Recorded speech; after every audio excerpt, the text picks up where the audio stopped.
कंपनियों के अंदर मेंबर साजी का जो अमल किया जाता है, कंपनी में मेंबर साजी होती है और मेंबर साजी के ज़रिए कंपनी से तिजारत किया जाता है। तो कंपनी की मेंबर साजी का शरई हुक्म क्या है?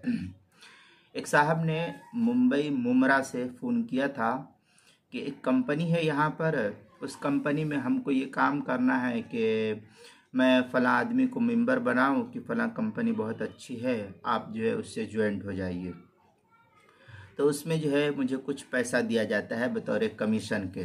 मैंने आपको जोड़ा तो आपका कमीशन मुझको मिलेगा, आपने किसी और को जोड़ा तो उसका भी मुझे कुछ फीसद मिलेगा। फिर यही सिलसिला चलता रहेगा, जितने को आप जोड़ते रहेंगे सबका कुछ ना कुछ हिस्सा मुझको मिलता रहेगा। हालांकि मैंने सिर्फ आप पर मेहनत किया था, तो आपके वास्ते से जितने लोग थे उन तमाम का मुझको मिल रहा है, तो इसका शरई हुक्म क्या है? इस सिलसिले में फ़ुक़हा और मौजूदा दौर के मुफ्तियान किराम क्या लिखते हैं, इस सिलसिले में ये तफसील देखें। चुनांचे इस सिलसिले में ये जानना चाहिए कि ऐसी कोई जो कंपनी होती है वो कोई नई कंपनी आज हिंदुस्तान में नहीं है। इस किस्म की कंपनियां अक्सर वो बेशतर दौर में थी और है और आइंदा भी ऐसी चलती चली जाएगी। चुनांचे इस किस्म की कंपनियां जो हिंदुस्तान में है ये मुख्तलिफ़ किस्म की है, मुख्तलिफ़ नौइयत के एतबार से चलती थी और चल रही है, और कब तक चलेगी इसका इल्म अल्लाह को है। इसमें कुछ चीज़ें तो जायज़ है और कुछ चीज़ें नाजायज़ हैं। अदम जवाज़ की उसमें जो एक इल्लत, सबसे अहम इल्लत जो बयान की जाती है वो ये कि अक्सर कंपनियों में जो मुश्तरका तौर पर नाजायज़ होने की इल्लत पाई जाती है वो इल्लत ये कि पहले जो शख्स कंपनी से सामान ख़रीद कर मेंबर बना है, मसलन मैं था, अब मैं गया कंपनी में किसी सामान को ख़रीदा और मैं उस कंपनी का मेंबर बन गया। उसके बाद कंपनी के जो रूल्स थे, उसके जो कानून थे, उसका जो ज़ाब्ता था, उस ज़ाब्ते के मुताबिक कंपनी ने मुझे सामान जो मैं ख़रीदा था उस सामान को ख़रीदता था। तो ज़ाब्ते के मुताबिक कंपनी अपने कानून के मुताबिक सस्ता सामान ख़रीदार को दे देती थी और मुझे वो सामान सस्ता दे देती थी।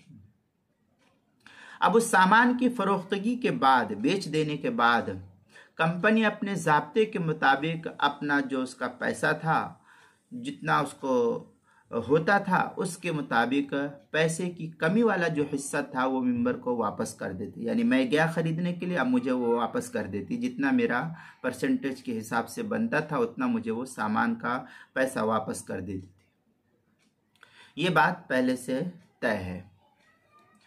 तो यहाँ तक अगर देखा जाए तो पूरा तो नहीं, लेकिन किसी न किसी दर्जे में शरीयत ने गुंजाइश रखी है कि कंपनी का माल है, वो अपना माल जिसको चाहे जितने में चाहे वो दे दे, वो उसको इख्तियार है।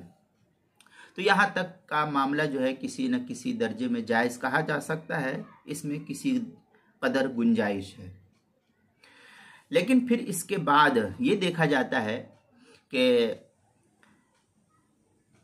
ये मेंबर, यानी मैं जो था, अब ये मेंबर मैं दूसरों को जब मेंबर बनाऊंगा, अब मैंने दूसरे के ऊपर मेहनत किया, तो उस मेंबर साजी के एवज मैं उस पहले मेंबर को अपने ज़ाब्ते के मुताबिक कमीशन के नाम से उजरत दे देता हूँ।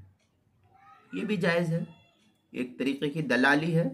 मैंने आपके ऊपर मेहनत किया तो आपको कंपनी से जोड़ दिया, तो आपकी उजरत कमीशन की शक्ल में मुझे दी जा रही है, तो इसकी भी किसी कदर गुंजाइश है शरीयत में, इसमें कोई हर्ज नहीं है।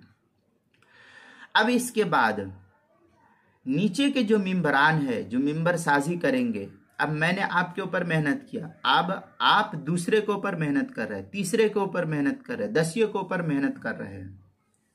तो इस तरीके से जो अगला सिलसिला चला है जिसके ऊपर आपकी कोई मेहनत नहीं हुई है, तो जो मेंबर साजी करेंगे उस मेंबर साजी के एवज में पहले मेंबर को जो कुछ भी दिया जाता है ये जायज़ नहीं है। अब आप यहाँ सवाल करेंगे तो हमने ही तो इनके ऊपर मेहनत किया था, तो हमारी मेहनत की वजह से वो वहाँ गए हैं।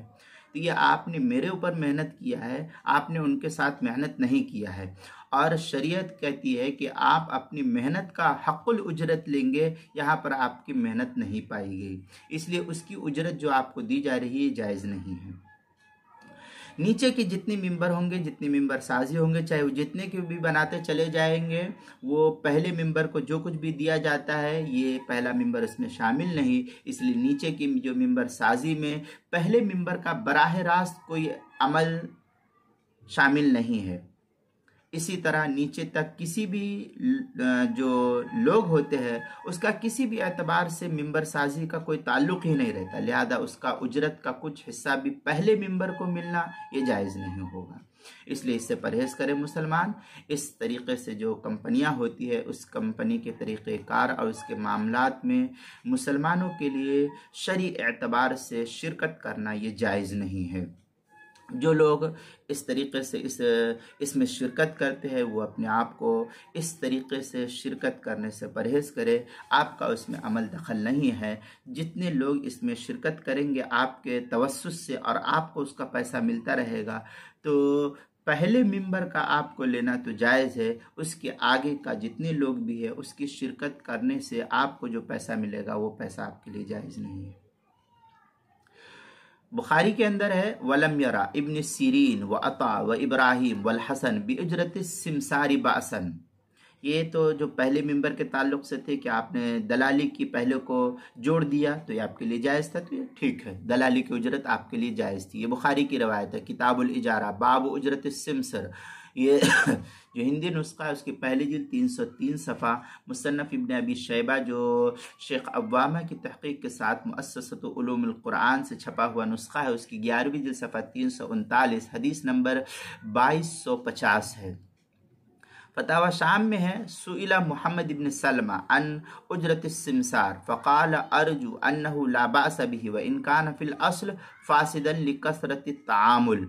ये फतावा शामी की इबारत है, किताबुल इजारा बाबु ज़िमानिल अजीर, मतलब वो फ़ी उजरत दल्लाल। ये हिंदी नुस्खा ज़करिया बुक डिपो देवबंद का जो फतावा शामी का उसकी 9वीं जिल्द सफ़ा 87, कराची का छपा हुआ नुस्खा उसकी 6ठी जिल्द सफ़ा 63, फतावा तातार खानिया जो ज़करिया बुक डिपो देवबंद का हिंदी नुस्खा उसकी 15वीं जिल्द सफ़ा 137, मसला नंबर 22,462, फतावा वल वालिजिया जो दारुल ईमान सहारनपुर का छपा हुआ नुस्खा है उसकी 3री जिल्द सफ़ा 344, अल अशबाह व नज़ायर कराची का छपा हुआ नुस्खा उसकी 2री जिल्द सफ़ा 30 सफ़ा 60 पर है, और मबसूत जो दारुल कुतुबुल इल्मिया बैरूत का छपा हुआ नुस्खा उसकी 15वीं जिल्द सफ़ा नंबर 155 पर है। आगे है मसले के अंदर ला यजूज़ु लि अहद मिनल मुस्लिमीन अखज़ु मालिन अहदु बिगैर सबब शरईय्यिन। ये वही सूरत है जो मिंबर साजी के ताल्लुक़ से कि आपने दूसरे तीसरे चौथे और नीचे के मिंबर पर मेहनत नहीं किया है, लिहाजा इसका माल आपके लिए और इसका हक़ आपके लिए लेना जायज़ नहीं है। ये फतावा शामी की इबारत है, किताबुल हुदूद बाबुत ताज़ीर जो ज़करिया बुक डिपो देवबंद का हिंदी नुस्खा उसकी 6ठी जिल्द सफ़ा 106, कराची का छपा हुआ नुस्खा उसकी 6ठी जिल्द सफ़ा 61, क़वाइदुल फ़िक़ही जो अशरफी बुक डिपो देवबंद का हिंदी नुस्खा उसके सफ़ा 110, मसला नंबर 269 है। फतावा हिंद जो ज़करिया बुक डिपो देवबंद का हिंदी नुस्खा है उसकी 2री जिल्द सफ़ा 167, जदीद नुस्खा उसकी 2री जिल्द सफ़ा 181, शरहुल मुजल्ला सलीम रुस्तम का जो छपा हुआ नुस्खा है इत्तिहाद बुक डिपो देवबंद का हिंदी नुस्खा उसकी पहली जिल्द सफ़ा 62, रकमुल मादा है 97, बहरुर राइक जो ज़करिया बुक डिपो देवबंद का हिंदी नुस्खा उसकी 5वीं जिल्द सफ़ा 68, कोयटा बलूचिस्तान का सरकी रोड जो पुराना छपा हुआ नुस्खा उसकी 5वीं जिल्द सफ़ा 41 पर इसको नकल किया। फतावा कासमिया उसकी 20वीं जिल्द सफ़ा 183, 84 और 85 पर भी इसको नकल किया गया है।